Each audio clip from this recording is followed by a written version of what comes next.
महालक्ष्मी नमः। आप सभी को धनतेरस की हार्दिक शुभकामनाएं। हर वर्ष कार्तिक कृष्ण पक्ष की त्रयोदशी तिथि को धनतेरस का पर्व मनाया जाता है। इसी तिथि पर भगवान धन्वंतरी सोने के कलश के साथ प्रकट हुए थे। साथ ही त्रयोदशी के दिन ही आयुर्वेद के देवता धन्वंतरी जी की भी जयंती मनाई जाती है। इस साल 10 नवंबर को धनतेरस है। धनतेरस पर नई चीजों की खरीदारी का विशेष महत्व होता है। धनतेरस पर भगवान धन्वंतरी, माता लक्ष्मी, कुबेर, यमराज और भगवान गणेश जी की पूजा विधि विधान से करना चाहिए। धनतेरस के दिन घर और बाहर 13 दीपक जलाने से बीमारियां दूर होती हैं। धनतेरस का पर्व मनाने के पीछे धन्वंतरी के जन्म लेने की कथा के अलावा दूसरी कहानियां भी प्रचलित हैं। आज इस वीडियो में आप सुनेंगे धनतेरस की बड़ी ही दुर्लभ एवं पौराणिक कथा। आइए गौरी पुत्र गणेश का नाम लेकर कथा का आरंभ करते हैं। कहा जाता है कि एक समय भगवान विष्णु मृत्यु लोक में विचरण करने के लिए आ रहे थे। तब लक्ष्मी जी ने भी उनसे साथ चलने का आग्रह किया। तब विष्णु जी ने कहा कि यदि मैं जो बात कहूँ तुम अगर वैसा ही मानो तो फिर चलो। तब लक्ष्मी जी उनकी बात मान गई और भगवान विष्णु के भूमंडल पर आ गई। कुछ देर बाद एक जगह पर पहुंचकर भगवान विष्णु ने लक्ष्मी जी से कहा कि जब तक मैं ना आऊं तुम यहीं बैठे रहना। मैं दक्षिण दिशा की ओर जा रहा हूं, तुम उधर मत आना।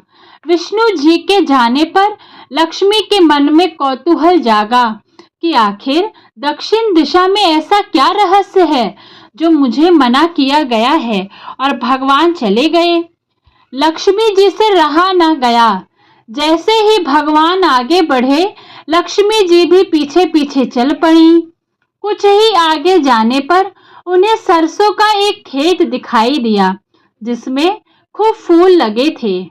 सरसों की शोभा देखकर वह मंत्रमुग्ध हो गईं और फूल तोड़कर अपना श्रृंगार करने के बाद आगे बढ़ी। आगे जाने पर एक गन्ने के खेत में लक्ष्मी जी ने गन्ने तोड़कर रस चूसने लगी। उसी क्षण विष्णु जी आए और देख लक्ष्मी जी पर नाराज होकर उन्हें श्राप दे दिया कि मैंने तुम्हें इधर आने को मना किया था, पर तुम ना मानी और किसान की चोरी का अपराध कर बैठी। अब तुम इस अपराध के जुल्म से मैं इस किसान की 12 वर्ष तक सेवा करोगी। ऐसा कहकर भगवान उन्हें छोड़कर क्षीर सागर में चले गए। तब लक्ष्मी जी उस गरीब किसान के घर रहने लगी। एक दिन लक्ष्मी जी ने उस किसान की पत्नी से कहा कि तुम स्नान कर पहले मेरी बनाई गई इस देवी लक्ष्मी का पूजन करो, फिर रसोई बनाना, तब तुम जो मांगोगी मिलेगा। किसान की पत्नी ने ऐसा ही किया।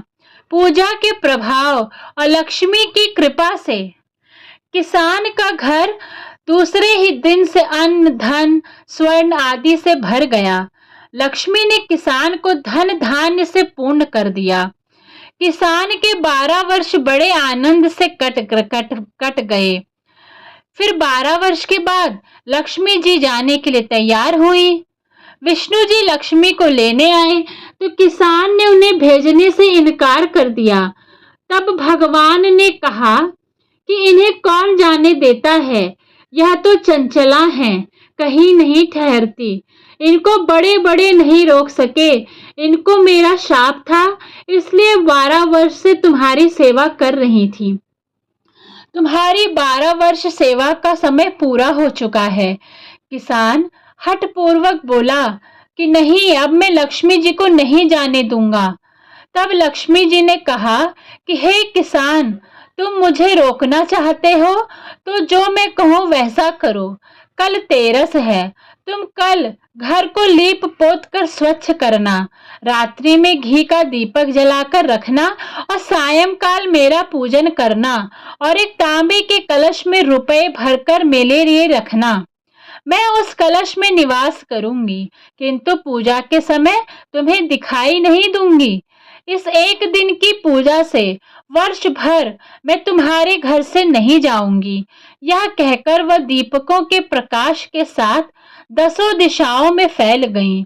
अगले दिन किसान ने लक्ष्मी जी के कथानुसार पूजन किया और उसका घर धन धान्य से भर गया।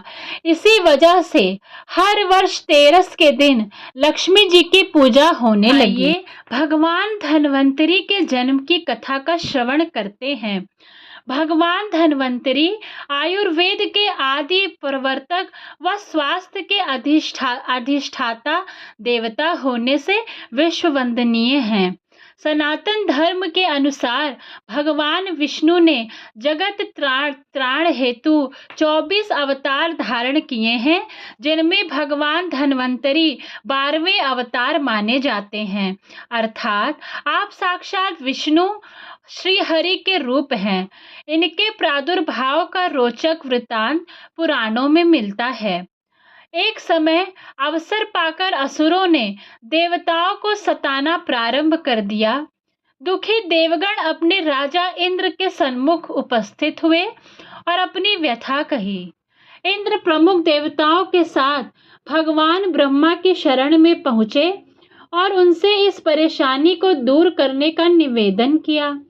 ब्रह्मा ने उन्हें भगवान विष्णु के पास जाने का परामर्श दिया। तब सभी इंद्रादि देवगण भगवान विष्णु के समक्ष उपस्थित हुए और अपना दुख उन्हें कह सुनाया। तब द्रवित होकर भगवान विष्णु ने असुरों के शमन और देवगणों के अमरत्व के लिए विचार विमर्श किया। देवों और दानवों की सामयिक संधि कराकर समुद्र मंथन की योजना बनाई। मंद्राचल पर्वत को मंथन दंड, हरि रूप, कुर्म को दंड आधार तथा वासुकी नागराज को रस्सी तथा समुद्र को नवनीत पात्र बनाया। देवों और दानवों ने मिलकर समुद्र का मंथन किया, जिसके फलस्वरूप निम्न 14 रत्न निकले: लक्ष्मी, कौस्तुभमणि, कल्पवृक्ष, मदिरा, अमृत कलश धारी, भगवान धन्वंतरी, अप्सरा, उच्चैश्रवा नामक घोड़ा, विष्णु का धनुष, 5 जन्य शंख, विष, कामधेनु, चंद्रमा व ऐरावत हाथी। समुद्र मंथन से सर्वप्रथम हलाहल विष की प्राप्ति हुई। वृष की प्रचंडता से त्रस्त देवताओं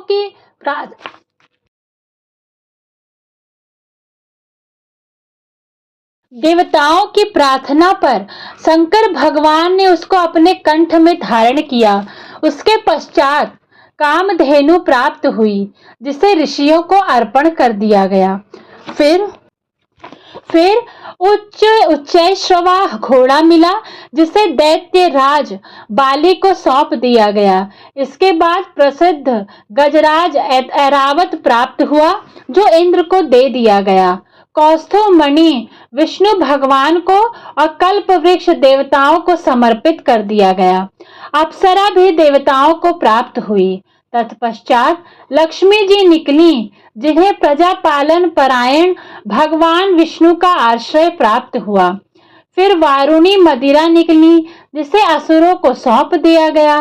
सभी समुद्र मंथन हो ही रहा था, अभीष्ट वस्तु अमृत की प्राप्ति नहीं हुई थी। अमृत प्राप्ति का श्रेय भगवान धन्वंतरी के भाग्य में था। अतः इस बार अमर अवतरित भगवान धन्वंतरी प्रकट हुए। आयुर्वेद शास्त्र, वनस्पति औषधि तथा अमृत हाथ में रखे हुए, रत्न आभूषण व वनमाला धारण किए हुए भगवान धन्वंतरी का सुंदर रूप विश्व को लुभा रहा था। वे आयुर्वेद के प्रवर्तक, इंद्र के समान पराक्रमी व यज्ञांश भोजी थे।